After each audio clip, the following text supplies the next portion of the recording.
मित्रांनो, आपण सातत्यानं म्हाडा संदर्भात जे काही अपडेट्स आपल्याला मिळतात किंवा ज्या काही म्हाडामध्ये घडामोडी घडत आहेत त्या प्रत्येक घडामोडीकडे लक्ष ठेवून ती घडामोडी आपल्यापर्यंत पोहोचण्याचं आम्ही काम करत असतो। आणि आपल्याला माहिती आहे की नुकतीच जी काही म्हाडाच्या पुणे मंडळाकडून 5863 घरांसाठी जाहिरात आली होती, ते जाहिराती संदर्भात जे काही लॉटरी निघणं आवश्यक होतं, जे काही शेड्यूल दिलं गेलं होतं, जे काही मर्यादा मुदत दिली गेली होती, ती मुदत कुठेतरी वाढवण्यात येत आहे। म्हणजे जे काही सोडतीची मुदत आहे, मी ऑनलाईन अर्जाची नाही बोलत आहे, जे काही सोडतीची मुदत आहे, जी काही 24 ला सोडत होणं अपेक्षित होतं ती पुन्हा कुठेतरी पुढे ढकलण्यात आलेली असल्यामुळे अनेक अर्जदार हे नाराज झाल्याचं दिसून येत आहे। आणि या संदर्भात आज आपण थोडक्यात माहिती पाहणार आहोत। नमस्कार मित्रांनो, कसे आहात सगळे? मजेत ना? स्वागत आहे आपल्या सर्वांचं या यूट्यूब चॅनलवरती, ज्याचं नाव आहे RK प्रॉपर्टी न्यूज।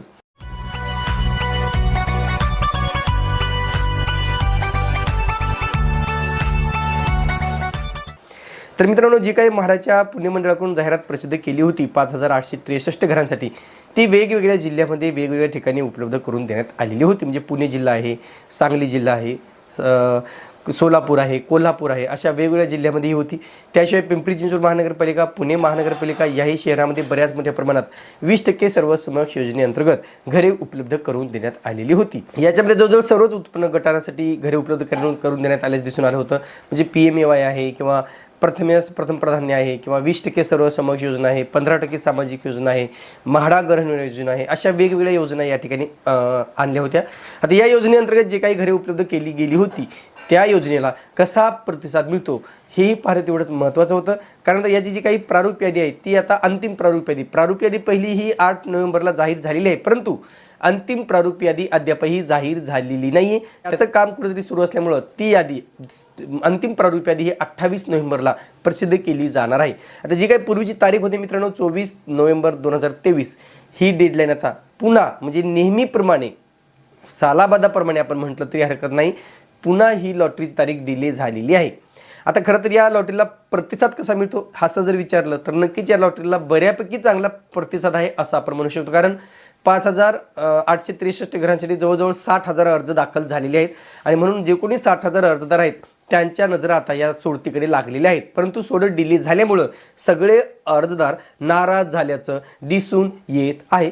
आणि म्हणून आता कुठेतरी ज्या ज्या अर्जदारांनी ऑनलाईन पेमेंट केलेलं आहे, ज्या ज्या अर्जदारांनी अनामत रक्कम भरलेली आहे, त्यांनी कुठल्या परिस्थितीत अनामत रक्कम भरली असे अनेकांनी मला सांगितलं की सर आम्ही एक क्रेडिट कार्डने पेमेंट केलेलं आहे, आम्ही सोनं गहाण ठेवून अनामत रक्कम भरलेली आहे, अशा अनेक गोष्टी आहेत। मग आता इथे मात्र त्यांची गोची झालेली आहे, ते आता आर्थिक संकटात सापडलेले आहेत। कारण अद्यापही लॉटरीची तारीख जी काय ती अजून जाहीर झालेली नाही आहे। म्हणजे नेमका कोणत्या तारखेला सोडत होईल हे अद्यापही जाहीर झालेलं नाही। मग मुंबईच्या बाबतीत असं झालं होतं की मुंबईची लॉटरीची तारीखसुद्धा बऱ्यापैकी डिले झाली होती आणि त्याच्यावरती सुद्धा खूप मोठं वादंग झालेलं आपण पाहिलेलं आहे। त्याच्यानंतर मग कुठेतरी मुंबई मंडळाने सोडतीची तारीख जाहीर केली होती। यावेळेस तसंच आहे। आता यावेळेस नेमकं कारण काय हे अद्यापही समजलेलं नाही आहे, फक्त प्रशासकीय कारणास्तव ही सोडत पुढे ढकलण्यात आल्याचं सांगण्यात आलेलं आहे। मग आता इथे काही उद्घाटनाचा काही समारंभ होणार आहे का, जसं मुंबईचा जो काही इव्हेंट झाला होता तसं काही करायचं आहे का, किंवा मग माननीय मुख्यमंत्री किंवा माननीय उपमुख्यमंत्री यांना बोलून काही कार्यक्रम करायचा आहे का, असं काही नियोजन असू शकतं। कारण मागच्या लॉटरीमध्ये असंच त्यांच्या हस्ते सोडत काढायची असल्यामुळं त्यांची तारीख मिळत नव्हती आणि तारीख मिळत नसल्यानं या सोडतीला कुठेतरी पुढे ढकलण्यात आल्याचं पण पाहिलेलं आहे। पण याही वेळेस तसंच होणार आहे का, हाही खूप मोठा प्रश्न आहे।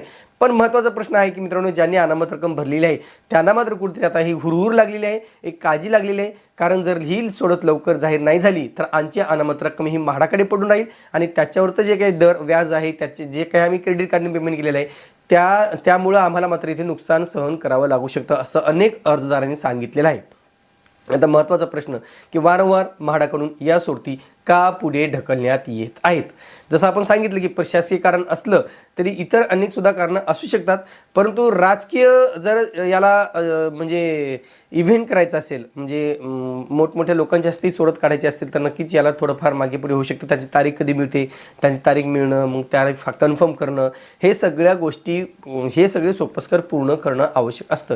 म्हणून आता नेमकं ही सोडत कधी जाहीर होतं हेही पाहणं तितकंच महत्त्वाचं आहे। परंतु म्हाडाने एक विचार करावा की ज्यावेळेस लॉटरी जाहीर केली जाते, ज्यावेळेस लॉटरीची ॲडव्हर्टाइजमेंट दिली जाते, ही लॉटरी काय आता जाहीर झाली नाही, ही लॉटरी 5 सप्टेंबर रोजी जाहीर झाली। म्हणजे 5 सप्टेंबर 2023 शिक्षक दिनाच्या मुहूर्तावरती ही लॉटरी आली होती। 6 सप्टेंबरपासून याचे ऑनलाईन अर्ज दाखल झाले होते, म्हणजे ऑनलाईन अर्ज सुरू झाले होते आणि आता कुठेतरी याची नेमकंच मुदत संपलेली असल्यामुळं तब्बल 3 महिने या लॉटरीसाठी गेलेले, कारण या ऑलरेडी याला 2 वेळेस मुदतवाढ देण्यात आलेली आहे.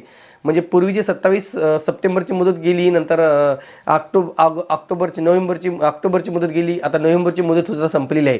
आता अर्जदारांनी त्यांचं काम केलेलं आहे. त्यांना जे प्रतिसाद द्यायचा होता त्यांनी तो प्रतिसाद दिलेला आहे. म्हणजे अर्जदारांनी आपलं काम केलेलं आहे. आता म्हाडाला आपलं काम चोखपणे बजावणं तितकंच महत्त्वाचं आहे. आणि वारंवार पुणे मंडळाकडून या लॉटरीला डिले केलं जात असल्यामुळे अनेक अर्जदार नाराज आहेत. मग याचाच परिणाम कुठेतरी पुढे चालून भविष्यातील लॉटरीच्या संख्येवरती होऊ शकतो. म्हणजे अनेकदा बोललं जातं की म्हाडाला रिस्पॉन्स मिळत नाही किंवा म्हाडाच्या घरांकडे अर्जदार पाठ फिरवत आहेत, असं नाही. परंतु म्हाडाचे जे काही नियोजन आहे ते नियोजन कुठेतरी फिसकटत असल्यामुळं वारंवार याचा फटका अर्जदारांना बसत आहे.